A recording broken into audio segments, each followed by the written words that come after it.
Harga daging sapi pada hari megang Idul Adha di Banda Aceh mengalami kenaikan hingga Rp180.000 per kilogramnya. Dalimi, warga desa Tungkop, sebagai salah seorang penjual daging di Komplek Pelajar dan Mahasiswa Darussalam, mengatakan harga daging sapi saat ini mengalami kenaikan tinggi. Hal itu disebabkan tingginya harga sapi saat dibeli dari peternak. Hal itu diungkapkannya saat ditemui oleh tim nukilan di lapak miliknya pada Rabu 19 Juli 2021. Biasanya, harga daging sapi tetap mengalami kenaikan, tergantung dari tingginya permintaan pasar. Harga daging untuk megang ini terbilang tinggi, mencapai hingga Rp180.000 per kilogramnya. Soalnya, kami ambil di peternak harganya lumayan mahal, ujar Dalimi. Di sisi lain, Ilyas, warga desa Lubog, Aceh Besar, mengatakan kenaikan harga daging sapi juga bisa dipicu dari tingginya permintaan pasar dan juga tingginya harga ternak di distributor.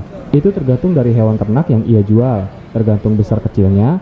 Itu juga menjadi salah satu penyebab harga daging mengalami kenaikan tinggi, ungkap Ilyas.